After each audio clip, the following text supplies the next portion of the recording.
All right. It says we're live. Okay. There's no picture, which worries me greatly. Oh no, it takes a minute just to come up. There we go. Awkward. Okay, have you copied the link over to No, Facebook? I'm going to try and figure that out now because I haven't done it live before. Okay. So, if I press this button. It's good to see that we're technologically literate. Well, here. this is new territory for us because we are trying this on YouTube tonight, and I've spent the day mucking about with the OBS suite so we can get it looking fancy like it does. Hopefully, it does. Depends if We'll it's see. black. We'll see what happens, I guess. So yeah, our plan is that we're going to move our every fortnight live Wednesday night over to YouTube. So we're trialing that tonight. Hopefully you can join us. All right. I think hopefully this works.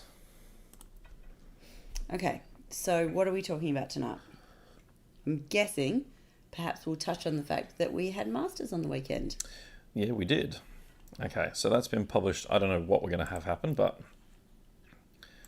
let's see how that goes. So, yep, we did have Masters on the weekend. We had 80 players with not a single drop, which was fantastic.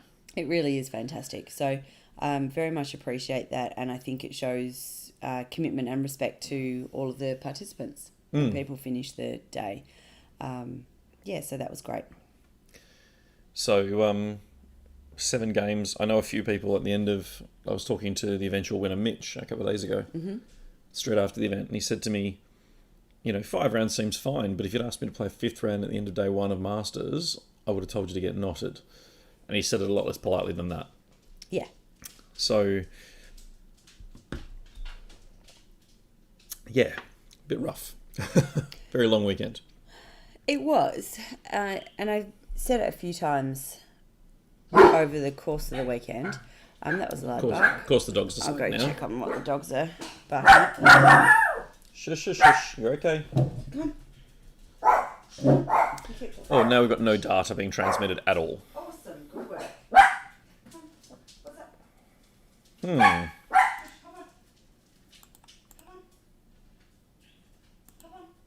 Always interesting when you get that. If you guys can see us and you're on YouTube now, can you chuck a comment off to the side there just to let us know you're here? Oh, yep. Matt, how you going? So we do have some people joining us now, Awesome. thankfully, because we do want to try and test this. Hop on.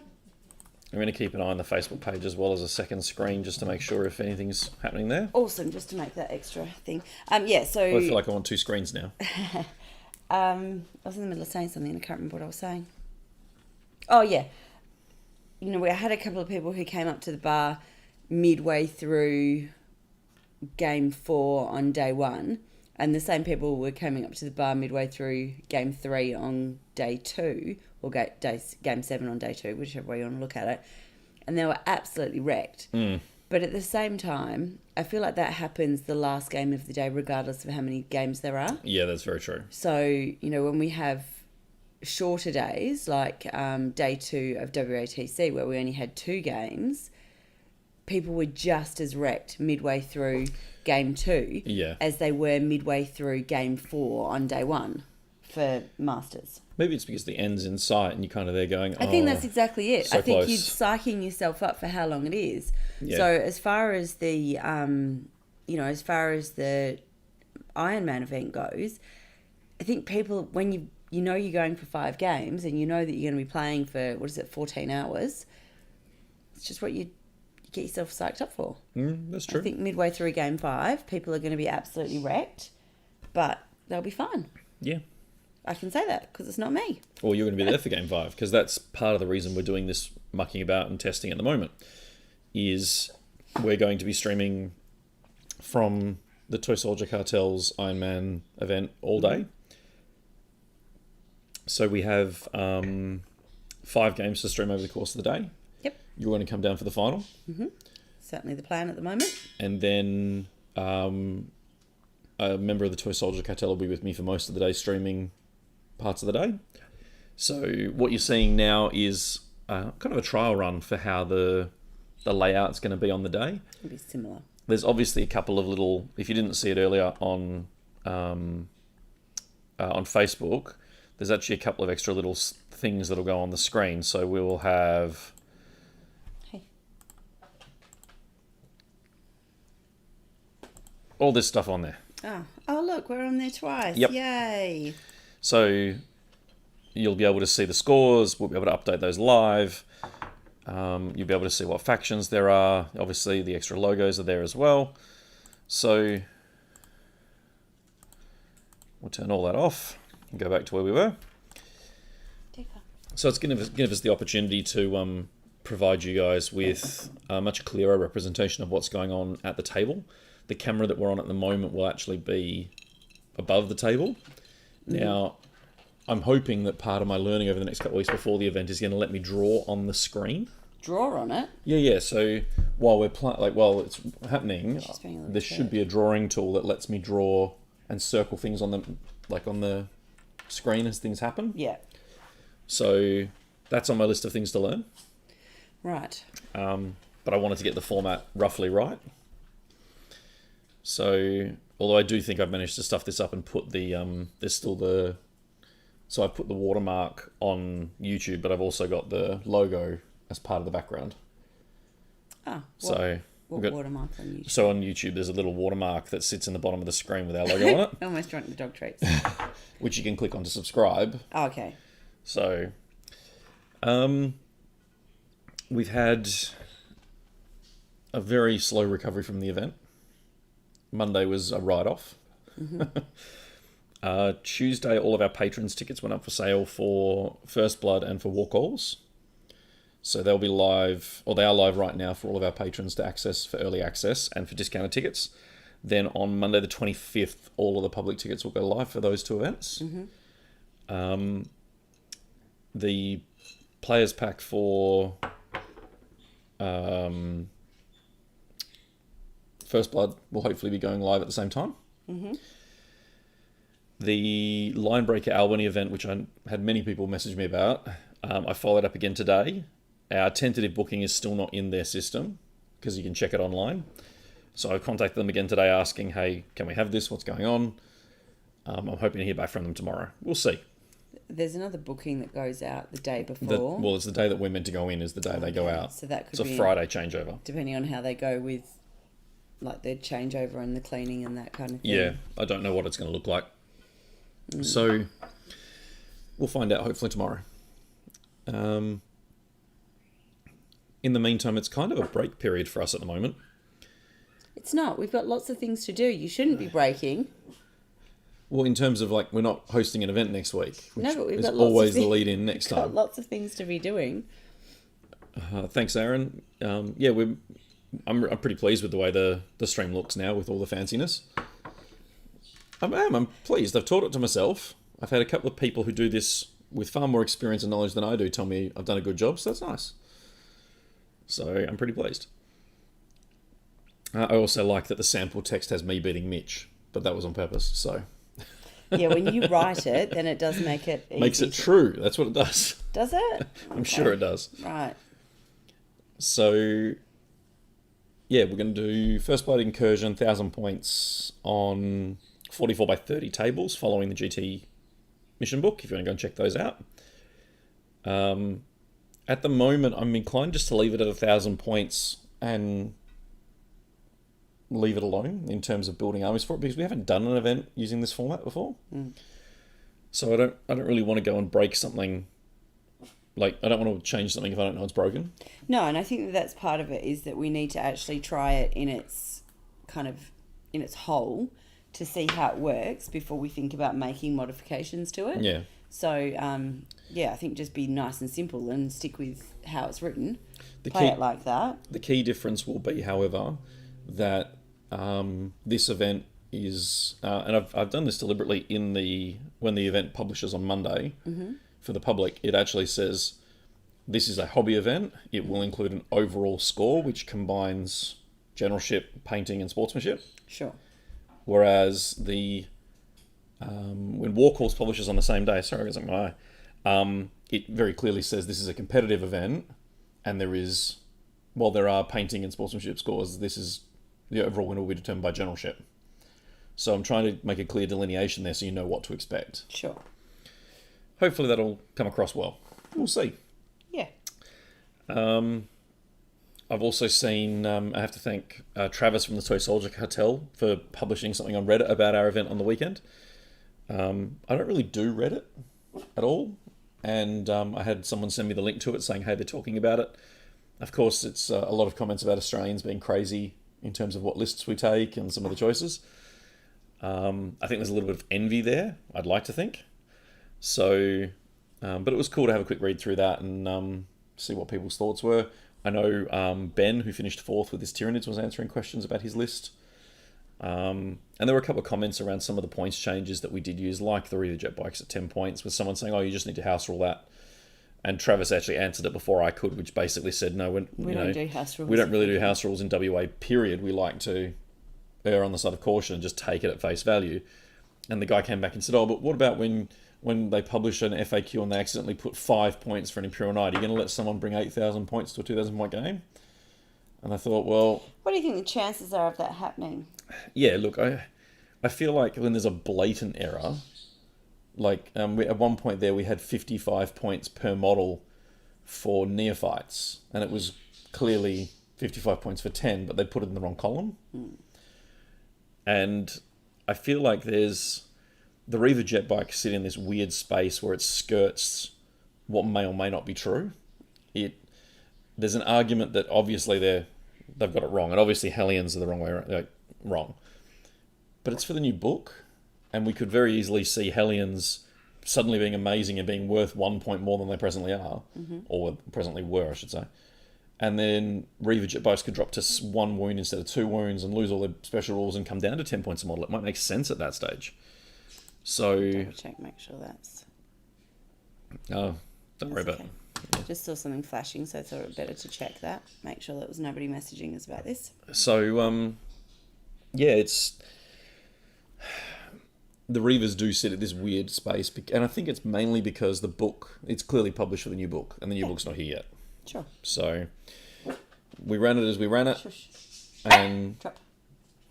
the dog apparently doesn't like missing out on being on the stream. Over the weekend, we've seen potato camera photos of some of the new Age of Sigmar stuff. I showed you the potato camera photo. You did. I love the fact they're just taking the mickey out of it now. And the video, did I show you the video where they say that they talk with an Australian accent now? Yeah. I thought it was entertaining because they look like kangaroos in the photos.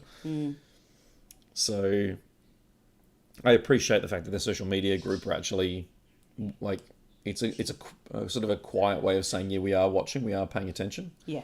Which I appreciate. I quite like that they're not taking themselves too seriously. And I think that that's something that we've seen quite a bit of in recent times, is that lightheartedness and leaning into the jokes and really capitalising on it, as opposed to in the past where things got locked down and things got really serious and cranky and, you know, we had our grumpy pants on. I think it's really quite nice to see that this is actually a game, and let's try and have some fun with it. So, we've also got, hopefully our preview copy of the Death Guard book will be here shortly. Haven't seen it yet. Hopefully it'll be here soon. Our son is very keen to get his hands on it and play some games with it and check out his how his army works with it now. So he's been very cautious in how he's been painting. I say that. He just basically hasn't been putting unit markings on things so he can shuffle them around to make them work. So, yeah, he's quite excited for that. I love how every now and again I see the dog pop up on the corner of the stream as she stops lying down and comes looking for more treats. I was at a conference this morning, and Anthony Albanese was a guest speaker, but he was streaming in from his home. And there was a joke made about the fact that he looked like the Wizard of Oz because there was kind of this giant head above the panel. And he said, well, it's quite funny actually because his dog's name is Toto. And so Anthony Albanese, who's leader of leader of the Federal Labor Party, midway through the stream, in trots Toto. So, yeah. So, yeah, it's been a very busy couple of weeks in the lead up to Masters, and then we're kind of straight into planning for the next steps for 2021. So this is the first part of them. Learning how to make better use of our streaming software and providing a better sort of quality of stream and a bit more professional looking. Well, hopefully we'll have a bit more consistency as well. Yeah, well, at events, yeah. And that's part of the reason why we asked if we could attend the Toy Soldier Cartel's Ironman is so that we could actually go along, get involved. We could still be part of the community, but also allows us to do a whole bunch of streaming to kind of test the waters on what we can and can't achieve with Australian internet being what it is. So we had a decent connection most of the weekend, but because we were streaming at such a high resolution, it cost an arm and a leg. So that's something we have to address. Hi Richard, how you going? But all things considered, I think the streams on the weekend were appreciated by most of the community around the world. Apart from one person that went through and put a frowny face on all of them. Yep. Or a thumbs down, whatever it is on YouTube. Ah, well, can't please them all, can you? So, yeah, we, I don't know, I'm a bit of a blur in regards to what we've had going on with Masters now a thing of the past. Okay, well, it wasn't a thing of the past. I mean, it is, but it was very recent past. So what key learnings from the weekend? Any key learnings as TOs?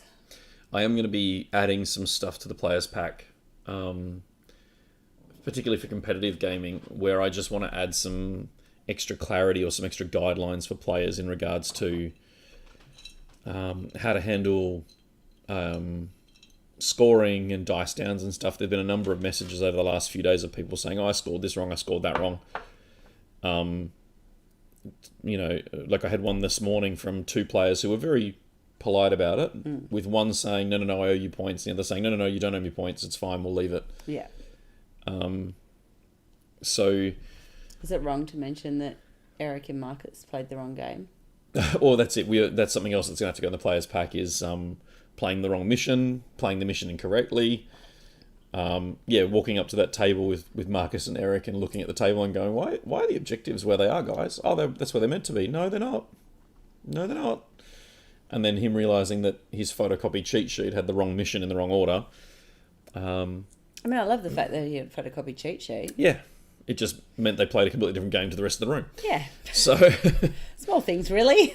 Yeah. So we... I'm going to put some clarity, particularly for the competitive events, because you can kind of joke about it. I mean, it was probably on table somewhere between 12 and 20. Yeah. So we're not talking top table errors, but we are talking top half errors. And the last thing I want to do is have a position where someone plays the wrong mission, which inadvertently benefits them, and then they go to a tournament, they go onto podium, and all of a sudden you've got this question mark over their win because... Well, they weren't playing the same mission. They didn't play as everyone else, exactly. Yeah. So we'll... and it's okay, we can make a joke about it because that wasn't what happened. No. If it was what happened, then I wouldn't have mentioned it. No. So what we'll have to do is look at putting something in the players pack that goes, if you play the wrong mission, here's what's going to happen, how and why and who. And then also, I want to put something in there around the scoring thing in terms of a lot of players don't confirm with down under pairings. One player's meant to load it and the other player's meant to confirm it. Yeah. And it's very easy to then sort of start saying, well, the other person put the wrong score in without you having actually bothered to check in the first place. Yeah. So where's that onus of responsibility? So there's going to be a few of those sorts of things put in play now, including a time frame of allowance to changes, because it really does affect pairings and all sorts if it's left, and then it can inadvertently have a knock-on sort of butterfly effect where if it happens in round 2, it affects round 7 in theory. Yeah. So yeah, we're going to have to put some sort of caveats and sort of information around that, particularly for the 2-day competitive events, that we want to make sure that everyone's competing evenly and fairly. So what that looks like yet, I'm not sure, but that's some of the learnings from the weekend. The other learning was 10-minute breaks in between rounds isn't enough. Really, you want 15? To be fair, I did tell you that beforehand. Yeah, but I also... My counter-argument to that was we don't want to be there at 9 o'clock. No, we didn't want to be there at 9 o'clock. but we were. Yeah, well, that's true. So, which I think I did mention beforehand, doesn't matter if we want to be there or not, we need at least 15 minutes. And to be fair, 20 minutes probably. I see 20 minutes just gets unrealistic, particularly when you've got like 4 games in a day. Yeah, I understand. I also think that we need to allow time for the fact that players need to actually because hard dice down doesn't happen. It does in some cases when I've walked around and gone, okay, we're done. Yeah, well, but you don't do that the second that we call time, do you? No, and that's You know, so something then that's you've something got that'll actually time. be going in the players pack. So you've got time that it takes for them to, and even with that, you know, players are, you know, one person's had their turn and the other person hasn't. They still have to talk through the other player's turn, right? Well, don't use that phrase anymore because that's another hurdle. Okay, well, how would you like me to phrase it that means that? but Have to doesn't- resolve their opponent's turn. Okay, fine. So they have to talk through resolving No, their no, opponent's. talk through. Well, they're talking. No, they're not talking. They are because but they're no, not rolling any dice and they're not moving But any they models. don't. That's not the way they understand it. They are moving models. That's the point. Okay, well, they're not rolling dice, so they're doing it verbally, but I won't use the word verbally or talking. They're No. resolving their opponent's Thank turn. you. So now I've lost my train of thought. Oh well. So they're resolving their opponent's turn, and then by the time they actually start putting the scores in and everything, then we have to wait for all the scores to be in so that we can get the pairings done. We have to double check all the pairings for the next round, push those out, and then the time it takes to actually walk to the table, get their models off and walk to the next table. Yeah. There's time that goes with that. Now, when you've got 80 players in the room, should you be in a potential where you've got somebody moving from table 1 to table 23, that's a significant distance to travel. I think as long as we've got the players' expectations correct, then yeah, I can see why you'd want to go for at least 15 minutes. Now I'm going to say the name wrong. Is it Kian?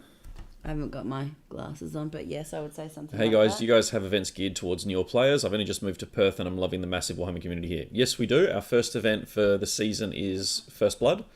It's in March. If you go to our Facebook page, there's in the events section, it's got all of our events for the year in it. First Blood is 1,000 points. It's incursion format from the GT 2020 book this year. And tickets will go on sale for that on Monday the 25th to the public. Patrons already have access to it at the moment. We're already sold a few of them. So that's our sort of our Are we beginners. capping how many players for that? At the moment, I think I put 80 tickets in the pool at the moment. I'm not sure. I think it was 80 because I was sort of working on, because they're half-size boards, we're going to be obviously getting rid of some of the older boards. Aaron says, I don't think 4 and 3 hour rounds is feasible. especially because you kind of want 3 hour. That doesn't make any sense. 4 and 3 rounds is feasible, especially because you kind of want 3-hour rounds for Masters. In his opinion. Okay. I really need my glasses on because that's very small writing and the whites are bleeding out for me. So yeah, I definitely want to be in a position where we're finishing games, but I do have some data here that I thought was really interesting. So the player with the absolute worst average time, I won't say who it is, but they averaged 2 hours and 59 minutes over the weekend. Now, obviously, day 1 was 2 hours 45, Yeah. and day 2 was 3 hours.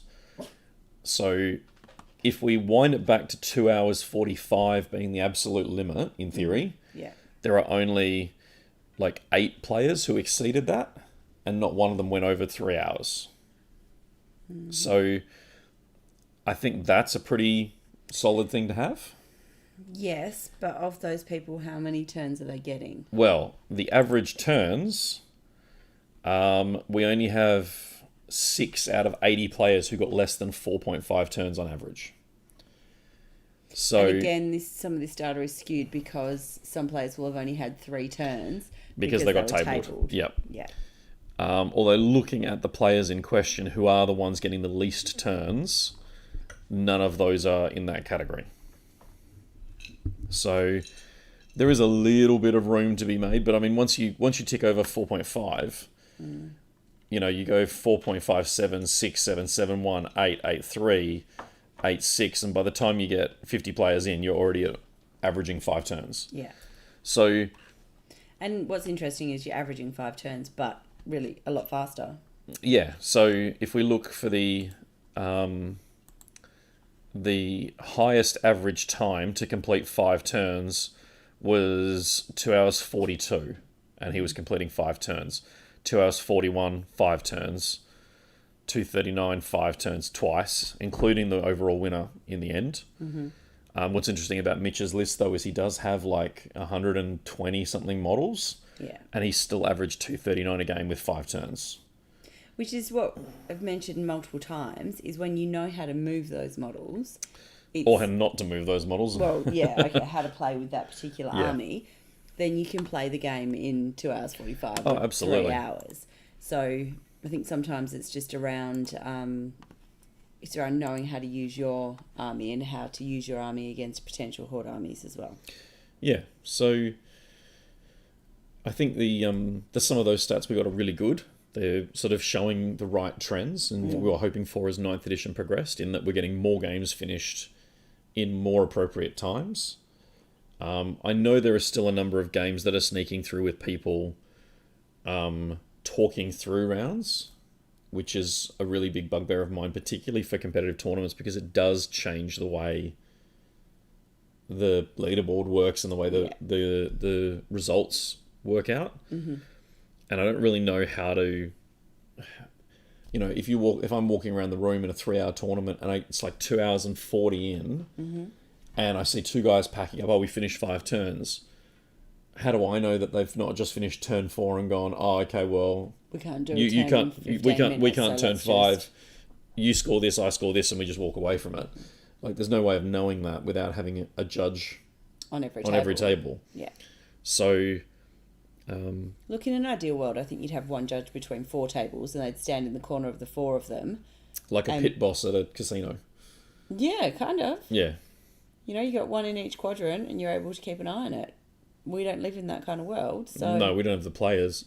And the players that and this is part of the issue we have with judges, the players that you would trust to judge and do the right thing and be able to make rules calls and be consistent and not be biased... are playing in the event, and that's where you want them. You want those sorts of players playing. Yeah. So it makes it a bit hard in that regard. But look, I mean... We ran a little bit over time on the first day. We ran almost bang on time on the second day, which was good. Terrain, there's some changes and tweaks that I want to do there. I think we've got, as a base set, I think the format we have, the mud map confused a few people. Did it? Oh, there's a mozzie that's just bitten me. Firstly, because it didn't tell you what size the buildings were on the mud map. It told you the distances between them, but didn't tell you what you're actually dealing with in terms of scale. So people were looking at the mud map and saying, well, these buildings aren't in this deployment zone, when in reality they were. It's just that the map wasn't to scale. Oh. But surely you could see that. Well, this is the feedback.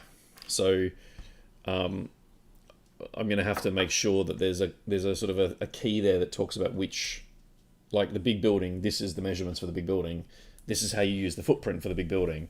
This is, make it as clear as possible.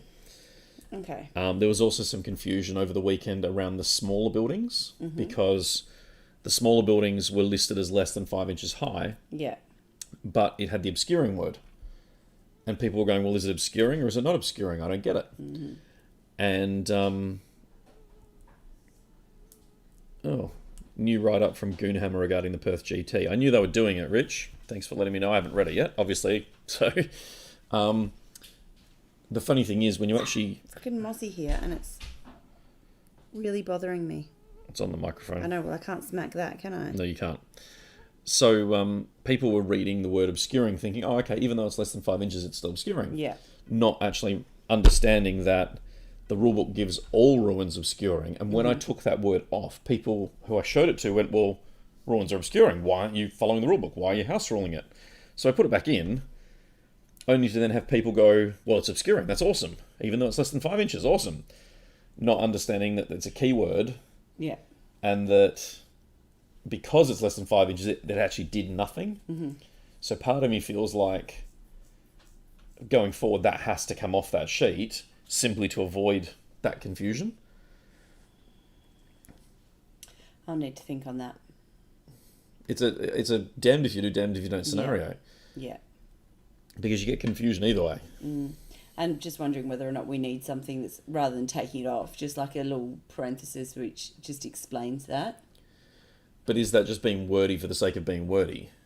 Well, apparently not, because apparently people were confused about it and therefore it needs more clarification, which is what we're offering by adding it on there.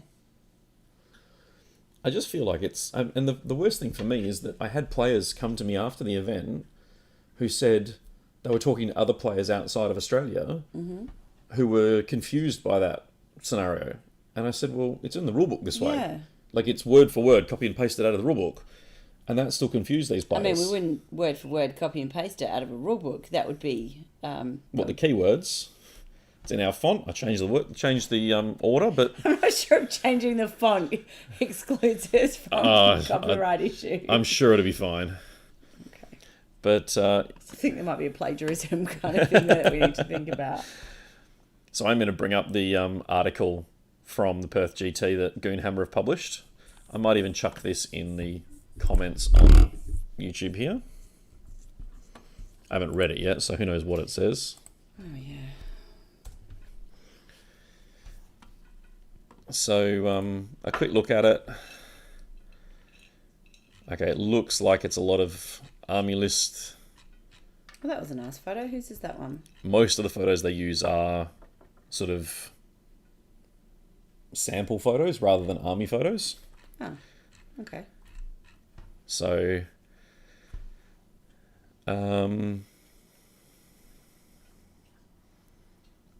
he basically talks out through all the lists and all the rest of it. I have to have a read of that shortly and see what he thought about the lists. I do like I do actually quite like the way they break this down, because they give you the list, they expand it, they tell you why it's interesting. They talk about each of the... Normally he only does top 3. I think he does the top 5. Oh, yeah. Because they're all the 6 and 1 lists. And then he goes all the way down to 18th place. So, yeah, it's kind of cool to see us getting some coverage on some of these international pages. Aaron says, I think 4th got the biggest write-up. That's a very important thing for the winner of the inaugural Ben Leeper Award, who, as I've mentioned in a previous post, that his tickets will be up $10 over everyone else, so he can pay for the 4th place medal. That'll be the inaugural Ben Leeper Award, and we have permission from his girlfriend to rip into him, right. So it's fine. Now I want to see how much they did actually put in there. Yeah, there's probably a good, I don't know, 150 extra words there. I think it's interesting that they called him single-minded in bold font. Where is it? Oh, no, that's a stratagem, sweetheart. I know. I was just joking. Oh, okay. But no, look, I'm going to look forward to reading that, actually, because particularly the Dave's Eldari list. So, yeah, it's great to get that sort of coverage, and then hopefully off the back of the Iron Man, we'll be able to share some stuff around as well. Mm-hmm. We'll do some more streams, not just the Iron Man, obviously, for First Blood as well. And if we can get this working comfortably, then hopefully we can have one of us at the table at any given moment. We'll see. We'll see how we go with that. Yeah. So everything seems to be working okay at the moment. Mm-hmm. And that dog is still wanting attention. Yeah. We can't go out and do this in the studio space because I overturned it over the weekend trying to make sure we're ready for the GT. I also want to try and get the new rig for the camera sorted before Iron Man, because the one of the biggest issues we had on the weekend was people knocking the frame. And I'm hopeful that we can do sort of a single-armed version of that rig rather than the double-armed one. And we've got some bigger frames here that you use for photography. We do. So I do have concerns about it. Well, we're going to try it out and see what we can do. Not at the tournament, like before then. We'll do it here. See how we go with that. Yeah. Mosquito has eaten me alive. Has it? Mm-hmm. So yeah, it's been it's been good to wrap up the event. Everything's published. I think I've just got to press one more button to close off the 2020 season in terms of the circuit that's listed in Down Under Pairings. But other than that, I think all of the 2021 ones are actually in the new circuit as well. And for people who weren't at the event on the weekend, we did have an award for the circuit overall winner. Yep. So congratulations, Lockie Rigg, because he took out the Objective Secured 2020 circuit. He did indeed. It's still saying it's active. I've got to figure out how to close that off. I'm sure there's a way of doing it. So what was interesting looking at the list of events that was there, we had First Blood was 76 players, WATC was 132, and the final was 80 players. So, we had a couple of little ones in the middle there with mixed doubles and walk halls and First Blood Part 2, but, we had 3 really good size events, which was great to see. And the overall winner of the season was third at First Blood at the start of the year, was first as part of the winning team at WATC, and then he finished third at First Blood Part 2, which was 0.7 more points than his 11th place at Masters. So he went to the biggest events and got the most points, which who would have thought that's the way it worked? He only beat the next closest by, I think it's less than 4 points. So really close run thing, which was great. That's 6.5 points. Between Oh right, I between apologise. that, I was looking at the wrong column. yeah, it's less than 4. Yeah. So that's nice to have it all wrapped up and moving on.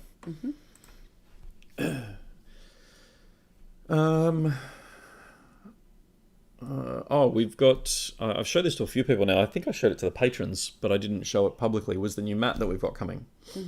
Yep. From Wayland Yutani. They're sending us a double-sided battle mat. Now, I actually had a message from him. We were going to get 2. We can't. We can only get 1. Because they weigh so much. Now, again, I'm not sure what they're made of, but they weigh enough that the postal service from their end will not let them ship more than 1 at a time. Oh, yeah. Don't know what...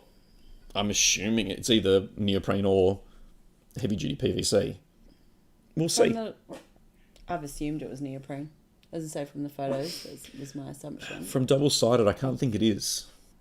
Well, I don't know. Surely you can just iron that stuff on both sides. You can Well, the problem with... Like, neoprene's 2 different surfaces on the top and on the bottom. Yeah. So, I don't know. We'll see what happens when it gets here. But the most interesting part, which I showed to a lot of people, was on one side it's just a standard map, albeit with our logo superimposed. The other side, though, has all the deployment zones marked on it in... different dotted lines. Yeah, and I like the fact they're in obtrusive lines, which is nice.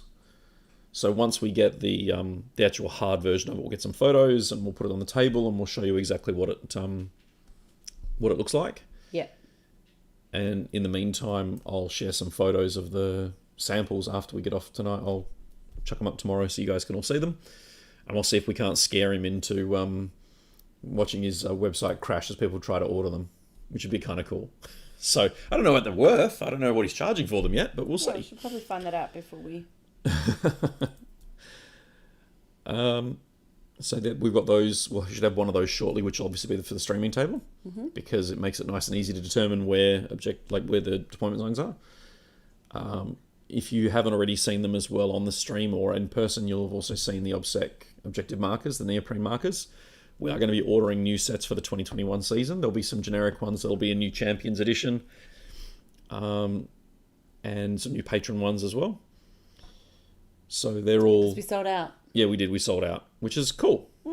It's a great place to be. Yeah. And I think, so feedback from that, because obviously people were coming up to me buying them, and then so I overheard them talking to other people about them. Feedback about it was that it actually made it really clear where the additional markers were. So there was no discrepancy around trying to measure out from the centre point. So the other good thing really is... interesting. Because they're neoprene, they don't move. Yeah. So once you put them on the table, you don't have a situation where you've got a 40 mil base that gets slid or knocked. It's there and it stays. Yeah. So that's really, and once you're on the neoprene circle, you're on the objective. Yeah. It's that simple. It really avoids a lot of the fights and confusion that can happen at Well, the not table. necessarily fights, but I think confusion. I haven't been in that scenario where you're going, oh no, I've only got 2 models in. No, you've only got 1 model in because this one's clearly more than 3.01. Like, you get some really niche, close things which can deteriorate into arguments. Let's go with confusion. Okay. The mascot is having a go at you. Drop. Not you guys, the dog. So yeah, You guys can all drop as well if you like. Feed you chicken hearts through the screen.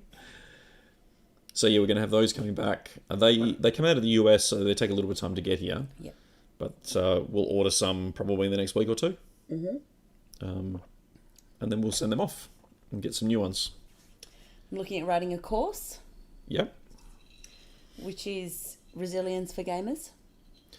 Yep. One aimed at being able to change your mindset when something doesn't go your way. And that could be losing a game. It could be a call from a judge being ruled against you. It could be an FAQ dropping 2 days before the lists are due. Or just a bad dice roll. Yep.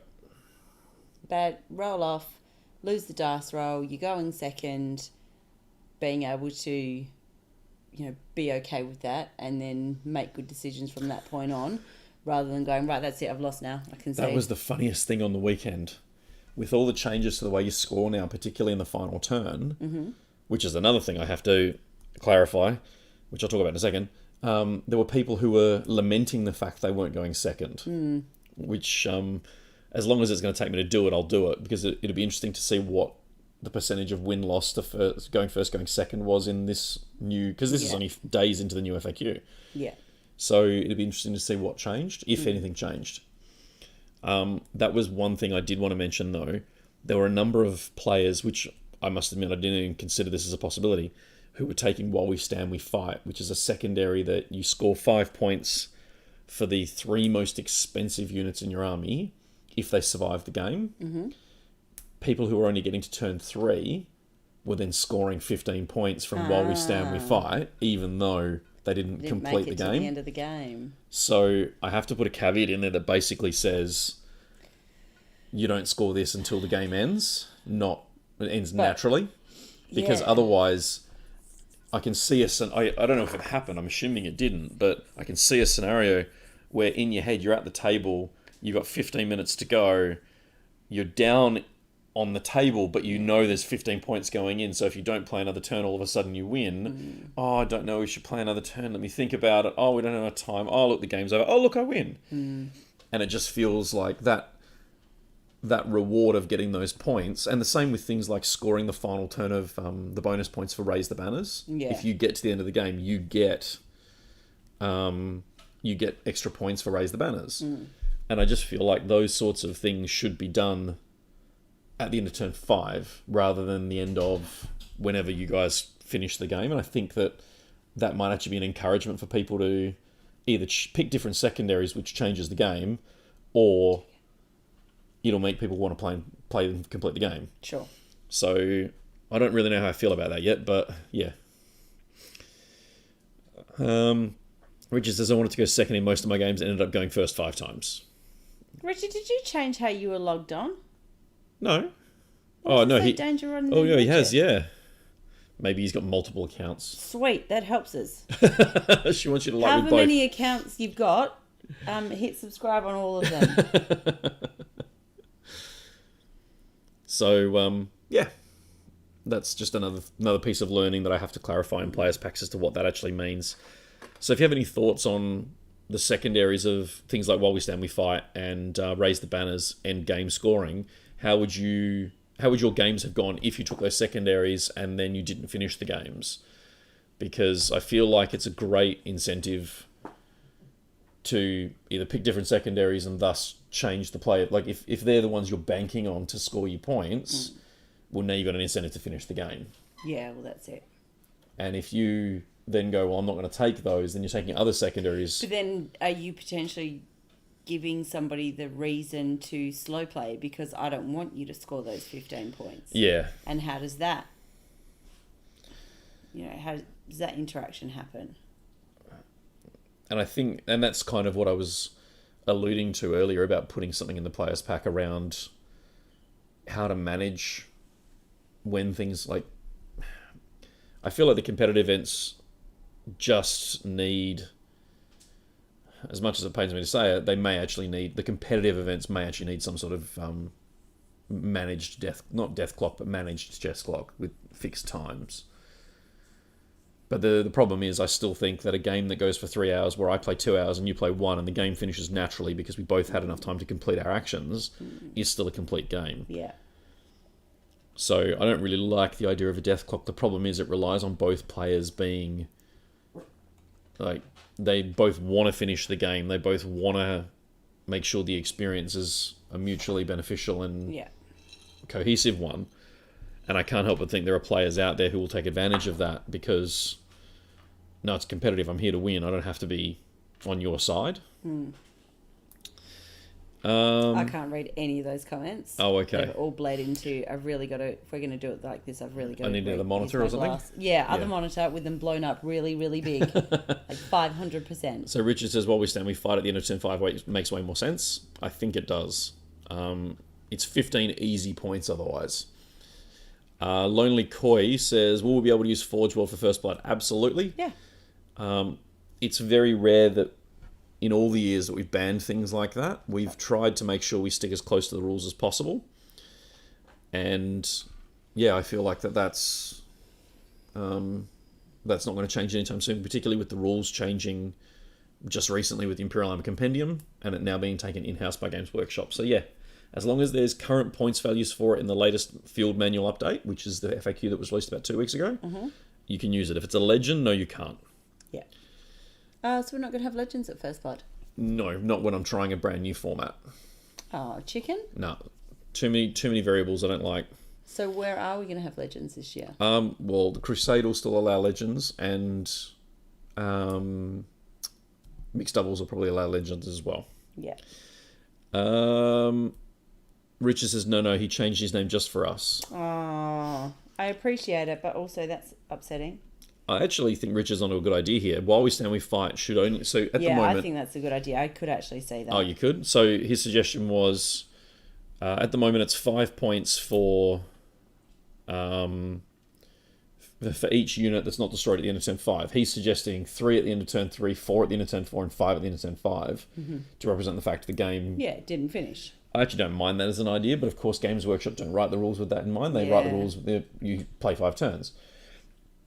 Timo, totally out of 40k, where can you find rules for all the different knights these days? So they're spread over 2 books. The first is the Imperial Knights Codex. The second is the Imperial Armor Compendium, which has all of the Forge World units in it. And I believe that has the Moriax. It has the Knight Castigator, the Lancer, all of those variants in it as well. The Magira, I think, is in there as well. The Atropos, the Porphyrion, all of those are in the Imperial Armor Compendium, and then the plastic kits are all in the relevant Imperial Knight Codex. So if it's plastic, it's on the GW book. If it's resin from Forge World, it's in the Imperial Armor Compendium. So yeah, that I think covers that question. We didn't actually... That was... someone asked that question on our Facebook, the Facebook post I put about some of the stats, because we had, like, the biggest army was 155 models, the smallest army was 5. There's a Reddit thread about Hugh's army with them all going... Hugh... it was Hugh D. Surely not. Surely it's Huge D for taking just 5 models and going 0 for 7. So I thought it was a... he had fun. His first game, he didn't play turn 2. Yeah. And by the end of game 7, he was finishing 5 turns, and it wasn't over in like an hour. He was playing 2.5 hour games, which was pretty cool. So he learnt. He was getting better, which is great. Either that, or he was facing weaker opponents. Look, I'm not going to lie, he was on the bottom table most of the weekend. No worries, Timo. And as Richard just pointed out, Psychic Awakening Engine War it doesn't include the rules for the knights, but it did give you options for making custom households. It gave you a few extra relics and special rules and stuff, but it's the core rules of the knights are in the first 2 books. If you want all the expansion stuff, it's in Engine War.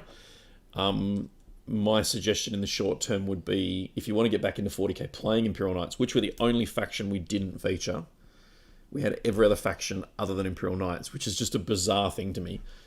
I would be looking for the Imperial Armor Compendium. I'd buy that.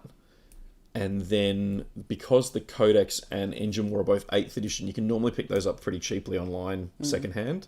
You might even still be able to buy the older versions of those as PDFs through the iTunes store and things. So they've stopped doing them for 9th, but I don't know whether they're still there for 8th. I certainly wouldn't be paying full price for them if I could help it, though, because those books are on borrowed time. Aaron says, are Space Marine supplements from 8th still in use or superseded by the new Codex? I'm out of the loop regarding Marines. So the supplements for Raven Guard, Iron Hands, Salamanders, Raven Guard. You said that one already. No, did I? Mm-hmm. There's 5 of them. So black. Ultramarines, Raven Guard, Iron Hands, Ultramarines, Salamanders. They're the 5. And they... Oh, Imperial Fists. I was going to say, I think you said one of them twice again. I think you said Ultramarines twice. All of those 8th edition supplements still work. Because they haven't been superseded by anything, because otherwise you can't run a bunch of the special characters. Like, you can't actually run Gilliman or Shrike or any of the characters from those chapters because they don't appear in the core Marine book. So you have to use those supplements. Black Templar was the one I was thinking, but I don't know whether they're in the core book or whether they're Imperial Fist book, because they're a successor Imperial Fists. Timo says, well, now you're tempting me. Oh, look. It doesn't take much, does it, Timo? I think the Imperial Knights is in a weird place at least in a competitive sense. And I use that, I want to sort of clarify that if you're going to like really go in hard to try and win a competitive event, Imperial Knights are probably not going to get you over the line. You'll finish midfield, and as long as you're okay with that, and you're not going to be disappointed with just going along, competing in the midfield, being big stompy robots and having fun, you're in for a great time. If you're going to actively compete, looking to win something like Masters, you're probably in for disappointment because they are hamstrung in the way you score points in 40k at the moment, and I think that's why most of those lists, when you do see Knights, are allied in with Adeptus Mechanicus or Sisters of Battle's a really good one for them to be allied with, because you get a lot of benefits from scoring from those units. And certainly in order of preference, I'd go Sisters over AdMech, but AdMech feels better for the theme. So it really depends on what you're trying to achieve. Black Templars are an FAQ or White Dwarf Codex. No, I feel like those characters are... Where are they? I want to say they're in the Imperial Fist book, but I'm not sure now. Aaron, I was considering another torture chamber and doing another Yellow Army Imperial Fists. Well, you're a brave man. I was going to call you many other names. I'm not going to. My suggestion would be to do a successor chapter of Imperial Fists so that they are not Banana Man. You can paint them any colour you like and go for it that way. It also future-proofs you so that you can play them as anything else later down the track. That's just me. But he's quite boring. I've painted a Yellow Army before. I will never do it again. Although that being said, it's a lot easier now than it was when I did it in 6th edition, because now you have contrast paints and you have ways of painting yellow that are significantly easier than by hand. Brilliant tournament on the weekend, guys. Thanks very much, man. Thank you. I must admit, I don't know who that is because... Me neither. It's under 40k. Yeah. Who knows who that is? Downside to this is, Yeah, we don't know who you are, so that's okay. But thanks. Look, we appreciate the interaction and the comments because it all helps with... Plus it's nice to know that you enjoyed the tournament. Yeah. So, Okay, we've got 5 minutes left. Shoot us through last comments, questions, queries. So the other thing I want to publish for everyone to check out, probably not this week, it'll be end of next week maybe, are some new, not set in stone terrain layouts. So I will say that setting up the terrain with, as much as I'm a big advocate for having different terrain in the room, having that standard layout made it so much easier to put that terrain out. it also made it easy for players to make sure that if something didn't look right, they could adjust it. So what I want to do is I think in the short term, the goal is 3 different types of setup. The first one is probably what we've got with some minor tweaks to it, because we had some situations where I had to slightly tweak it to make sure armies could move around the way that I wanted them to be able to move around it. The second version all of them will probably keep those 4 tall buildings, and then we'll look at craters and forests to kind of break it up and vary the way the game plays out. The layout will also change. One of the suggestions I had from someone was to go replace the center buildings in each deployment zone with a big one. With one big one? So you're going to have sort of the 3 along your board edge, the 3 along my board edge, and then we had the 2 in the middle. I thought it was 4 in the middle. But... Well, the 2 big ones? So the 2 big ones, take those and put them where the 2 little ones were. Okay. And then, so you end up with an L in this corner, and then a triangle in the middle of your deployment zone here, and then you mirror on the other side. So that way you've got your home base, which is your corner. You've got a mid board one here, and then take out the center in the bit in the center and replace it with like a shipping container Z. Oh, okay. So that you end up with sort of a different dynamic on the table, because you kind of have to go around it. You can't hide in it.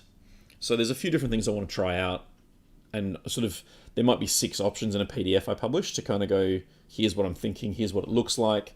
Love to get you to play on it and tell me what you think. Yeah. And then we might reduce it down to the top 3 or something like that, because hopefully for those for the competitive events where we do want to try and keep a little bit of standardization, it'll mean that you're playing on potentially playing on different tables while still knowing what you're getting yourself in for at the start of the event. Sure.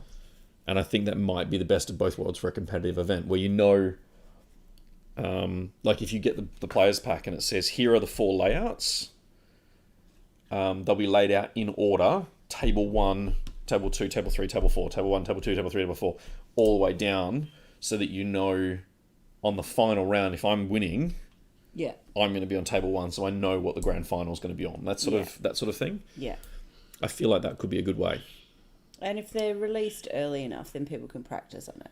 Yeah. Which they didn't have the opportunity really, because... Well, some people did, because they obviously were part of the playtesting process. Yeah, but, we didn't release it to the public till a couple of days before, so... Yeah, and that's, we're working towards that. Aaron says train layout was actually okay, just a few windows needed boarding up. Yeah, and I think I'm actually at the point where I think that some of the windows on the Weyland-Yutani can come out. Need to come out, yeah. But at the same time, I don't want to... Once they're out, they're out. So I have to be very mindful of that, so we can get something that's reasonably consistent. I don't want to go identical. I want the experience to be comparable. Yeah. So we'll see. Timo says, shameless plug, Outpost is having its next round of the 30k Slow Grow League on the 2nd of February and 30k Skulls on the 6th of March. Sorry, not sorry. We're fine with that. And... First Blood's on the 7th of March, so that's fine. Yeah. I think is Outpost doing their open day on the 20th? Oh, that's a good question, Timo. If you're still there, when is the open day? Feb? No. I was just reading something about the Bolt Action event that's happening on that day. Yeah, that was in January, I thought. Well, I thought it was January, but I thought it was that'd make it 20th. Like this weekend. No, the 30th. It was Okay, I don't know when it is, but it's got to be soon. It was the 30th. I'm almost certain it was the 30th. I could be wrong, but I'm almost certain I saw him saying the 30th. Well, that would be next weekend. So I'm not sure what else they're doing on that open day. No. If you want to put anything in the comments, Tim, I'll go for it. Yeah, if you've got a link that you can share around the open day or what's happening for the Skulls or the 30k Slow Grow, League, please pop it there, and please feel free to pop it in the... Timo says 30th is the open day. Okay, awesome. Thanks, Timo. Please feel free to pop those over on the Obsec Gamers page as well. And also, if you use the link that's on the website that says get your event added, I'll say we're more than happy to add that event. But I'm more than... Well, yeah, because I'm not getting the Obsec emails anymore. No, you're not. So you'll have to do it. Yeah, which has actually made our lives a little bit easier. Well, yes and no, because you're not very good at doing those things. Getting better. Spent all day in front of it today.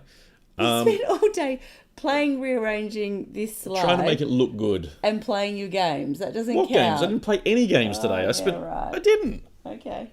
Check my Steam login for the day if you really want. Like I know how to do that. Exactly. No, I didn't play anything today. I spent the whole time doing this. Favourite armies? Armies from your 2020 season events, painting wise. Oh, we had some really good ones. Oh, yeah, that's too hard. Luke's Ultramarines from Kalgoorlie were sensational. Mm-hmm. He had them there this weekend as well. He's added more to them. They look really good. We had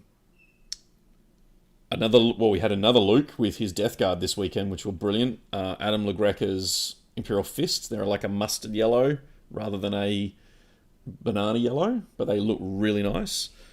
There've been some really, really lovely looking armies across the year at different events. There have been some really lovely looking armies, but there's been armies that are really underrated as well. Yeah. So armies that... There was that Raven Guard army at... Was it First Blood Part 2? I often don't get a chance to actually go around and do the armies on parade because I'm too busy in the kitchen for those bits. There was a Raven Guard army. It's black power armor, which you just go, oh yeah, it's black power armor. Till you get close. And then you look at it and go, holy crap, this looks great. There's some really lovely looking armies. And I think that's part of the issue with some of these armies is it gets lost in the crowd. And that's, as much as we all went, holy crap, when Jaw first brought in his trolley with the TV screen and the speakers and the light effects and all the rest of it, it did mean sure people went and had a look at his army. Whether they liked it or not, they looked. And that's, I think that's one of the things is that, you, like Eric's... Which one? The Tyranids? The Demons? Like ogre-y things with maggots coming out of their stomachs. The Nurgle army. Yeah, that's it. Yeah. Thank you.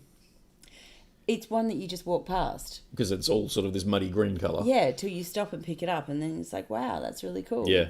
And there's a lot of those. Or I think it was this year when I was going around doing scoring for a painting for an event. So it was probably First Blood Part 1 back in January of last year, and going around and picked up some of the models, and then picked up some of the other models, and I'm like, it's been painted by the same person. Oh, that was... it was Joe Sands. Yeah. and it had been painted by the same person, but it was the progression over probably about a decade. Yeah, where his old Dire Avengers to his new tanks, yeah. I actually thought it was an Eldar army. Yep, Dire Avengers and, yeah. Okay, right. Okay. You were right. I'm very, very tired. You were right, you got the faction right. Tired. I'm impressed. Okay, so anyway, and just seeing the progression of that painting, I find that really cool as well. Yeah. But as far as picking out a top army or even a top 10... God, I'd hate to try. There's just too many. Like at any event, there's probably, for us, 3 or 4 standout ones. Well, that's it. When I saw the votes for the weekend from the Player's Choice, I felt comfortable in that one of those two deserved to win anyway. And there is a certain level of wow when it comes to painting a white army on a traditionally dark Chaos army that made everyone go, oh, that looks fantastic. Yeah. So, not that Adams was any less deserving, but I also do think there's a little bit of, I've never seen that before, therefore it gets more attention. Yeah. So... And that's often the same way with, when they've got a really cool diorama or they've got a really cool the first time you see it, it's like, wow. Flag or, whatever comes with it. So, yeah. So Imperium, again, because we don't have your names, this is going to be interesting. Super late to the party, was there a discussion on First Blood? A little bit. The players... First Blood's coming up. Players Pack is... on Monday the 25th, along with the public tickets. If you're a patron, you can go and get your tickets now via the patron links that are locked away behind our Patreon page. Yeah, so just make sure you use the right Well, the right. good. Oh, it takes you through to your tier when you log in, so you Well, get the I was right going to say login. the good thing is because the way the tickets are set up, if you're a $5 patron, you can only get access to the $5 links. If you're the 10 or the 20, then you can get access to those. Because if you're a $10 or $20 patron, There's a discount as well. Yeah. So you get early access and discount. So the $5 patrons pay full price, but they get a guaranteed spot. Mm-hmm. The $10 patrons, $40 tickets only $37, and then the $20 patrons only $35 instead of $40. So, under 40k says it's Luke Nay. I'll start posting 40k battle reports under 4 minutes, which is why it's under 440k. I like that. So let us know when you do, man, and we'll share them and check it out. Matt Crosby already painting for First Blood. Haven't given up on the orcs yet. Matt actually had he had the largest army on the weekend, 155 models.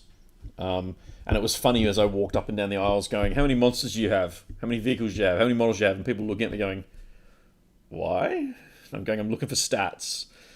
So, yeah, Matt was the biggest I could find.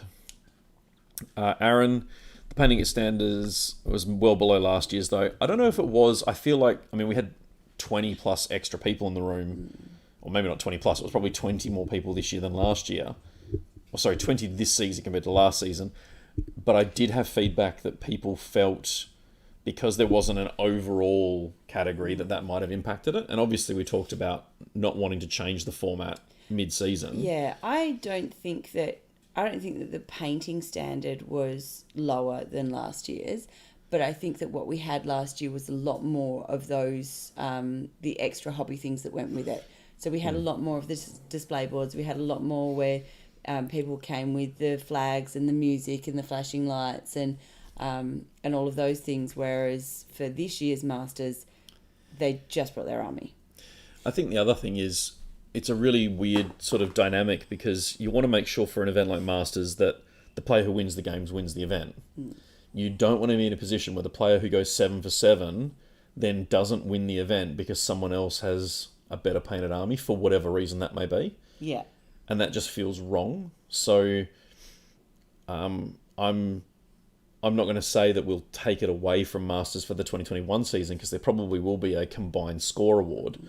But it probably won't be called overall. It might be best all-rounder or something similar to that to reflect the fact that, you can go 5 and 2 and then have an awesome-looking army and be a good sportsman, and you can be the best all-rounder at the event without actually winning generalship and therefore winning the tournament. And I feel like that's probably where we'll end up for this season, for those competitive events, where we'll be able to do a combined score for some of them, particularly where we get to do judge scoring. And still reward those players who do put the extra effort in, whereas if you're there just to compete for generalship, as long as you meet the minimum standards, that's enough. But I also think part of the issue we have is that Games Workshop have now said this is the minimum standard to play, so players are more likely to go, well, we just have to do that. I don't know, because it's no different, because prior to that, we were saying players need to do 3-colour minimum, Yeah. players need to get to tabletop standards. So I don't think that's changed. I think what's potentially changed is that instead of getting a painting score or a hobby score, you're just getting those 10 points. Yeah. So, and you're getting those 10 points for reaching the bare minimum. Yeah. As opposed to being rewarded for having a WoW army. Yeah. Or having the extra hobby points by having the display board or having the story that goes with it or having the tokens or having... Aaron's just said he remembers being wowed in the 2019 season by taking photos of 20 plus armies, but he actually a really good point, Emma. It was just the extra bells and whistles weren't there. Yeah. Well, that's it. When you've got a room of 80 people and you've got 50 display boards and you've got people with plastic stands with army lists in them and music and lights and all the rest of it, it does dramatically change that impression. So, and, now that we're into the new season, we can afford to try and refocus a little bit and reward those hobbyists who are there to show off their hobby in its entirety rather than just coming to win games. Yeah, and I think for me, that's always been an important delineation, is that there are people who come to play and their part of the hobby is playing the game. Yep. And they're coming only to play the game, and some people are coming only to potentially try and win the game. Yep. There are other people for who playing the game is a small part of their hobby. And so for me, I think that idea of best overall is actually all-rounder hobbyist. I just don't like the term of overall because it implies that you win the event. Which is why I've said repeatedly, all-rounder or best hobbyist. Because for me, that's what it's about. But see, for hobbyist, for me, talks about painting. It doesn't talk about every category. But for me, the hobby is the culmination of all of the different aspects of the hobby. So the hobby isn't just painting. No. Or sculpting. The hobby is... buying boxes and leaving them sit on your shelf for 2 years. That is one hobby, but that's not the hobby we're celebrating. So one of the hobbies, part of the hobby is building and converting. Part of the hobby is painting. Part of the hobby is the lore that goes with it, which is about the stories that go. Yep. Part of the hobby is about how you interact with the people that are in the room with you, because that social connection, that social networking is actually really important. And that's, for you, that's a big element of the game. Yeah, having absolutely. that social connection with people. For other people, the idea of having to actually talk to people is really daunting, and that's not the part of the hobby that they love. And then obviously there's the part of the hobby that is about actually playing the game and winning the game. Yeah. So for me, overall hobbyist is your painting and converting, which we've rolled into one. So it's the lore, which is around kind of some of those hobby points, which is to do with the stories that go with it. It's how you perform on the table, and it's about how you interact as a sportsman or sports person. So for me, that's what all-rounder hobbyist means. It's about all the aspects of the hobby. Yeah. I just prefer the term all-rounder rather than hobbyist. And I prefer the term hobbyist. But you make the thing, so no doubt you'll get that one as well. Exactly. I won't be pushing it at the moment. So Imperial Numismatics is John Cohen, by the way. I'm sure we'll get used to seeing some of your usernames here as we get used to doing it here. But as an exercise, like, it's sat on excellent connection for the whole thing. It's like, so far, so good. We are on our home Wi-Fi though, so that certainly makes it easier. Yeah, and that's something that I've got to talk to Shane about, because obviously the Ironman is being held at the Kudal, so we have to make sure the internet situation is there. I just had another thing that I thought of for tournaments. We won't have to sit feeding the dogs while we're we won't. doing that at the Ironman though, so that should make it easier. Oh, what was the other thing? I don't know. It came to me while you were talking about hobbyists, and I went, I have to talk about that next, and I've forgotten. Yeah, I saw you phase out while I was talking. I didn't phase out. I had a moment of clarity. Clearly, it was a brief, fleeting moment. All right, we're going to wrap it up. I do like the Peer Judge Painting Award, says Richard. Oh, look, my eyes have started to work. How that sits in the overall score is difficult. Yeah, you see, and we don't normally use the Peer Judge Painting as part of the hobbyist / whatever the other one that's not called best overall. I think if we were going to do it, you'd have to sort it by votes and then rank them 1 to whatever, and then work out how many points. So if number 1 was worth 25 points to your overall, like you'd have to be this weird sliding scale when you've got 80 players in the room for us to get around and score them. Now, for a game like Masters, it's not too difficult because when you've got 3-hour rounds, it gives us some time. For a game like First Blood, it's exceptionally difficult with 90 minutes by the time we've got a round started. Well, I've got to check the timings on Incursion. I'm not sure about the sizes, like the recommended times. In the past, it's been 90 minutes. Yep.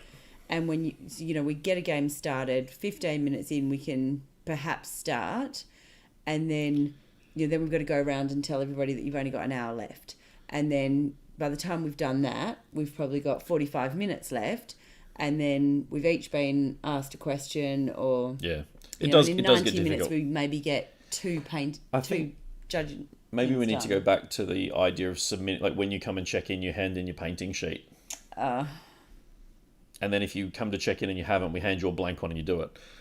Someone called Pizza Guardian, I just arrived and you were leaving. We're not leaving just this second, but we were leaving 14 minutes ago, Pizza Guardian. We appreciate you joining us. Will there be a possibility for Combat Patrol events this year? Combat Patrol is a funny one.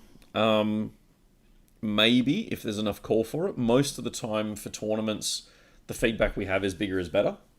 So we're going to do... First Blood's always a smaller points value, which is why we've gone Incursion. which is why it's only 1,000 points. It makes it that bit easier to kind of get in and play competitive. I would really like to have a Young Blood event happening at First Blood as well. We'll see how we go. Alan Olives has finally worked out how to comment. It's by done. logging in and commenting. But good job, Alan. He's coming on. He's going to be one of our guest commentators at the Ironman event. Does Alan know? No, he does now. Alan, would you like to come on and be one of the guest commentators early on in the morning? Well, it's also going to be Alan's birthday that day. Yes, that's why I said early on in the morning. It should. Well, yeah, we can't have him on later. I suspect that since we're in a bar and it's his birthday, he could be. We don't suspect. We were told that it wouldn't be a good idea. We are not making any kind of aspersions about your character, Alan. Your closest friends are. Yes, you are. You're right there. Finally, Richard says in the GT book it says the incursion mission should be 2 hours. 2, 4, 6, 8. So it'll be 4 rounds minimum. It might be 5 depending on how the schedule works out. It would be 10 hours. Oh, yeah, that's what we normally do. Yeah, it feels about right. 10 hours sounds really long when It does, you say yeah. it. Well, that's essentially a 12-hour day by the time you put the breaks in. Well, that's for the players, yeah. Yeah, for us it's longer. Yeah. Anyway, since Emma's alluded to the fact that we are running over our hour we usually do on a Wednesday night, we are going to sign off now. Mm-hmm. Thank you for joining us. Thank you for living through our first test of our new suite, and hopefully you're going to check us out when we come to the Ironman event. Yes, but we've got another. We do have at least one live before then. And then hopefully we can catch you more regularly here on YouTube. In the meantime, we'll see you soon. Yep, patrons, if you've got any suggestions for what we should cover for our next patron podcast, please shoot through some suggestions. All right, otherwise, see you when we see ya. All right, I'll press this button.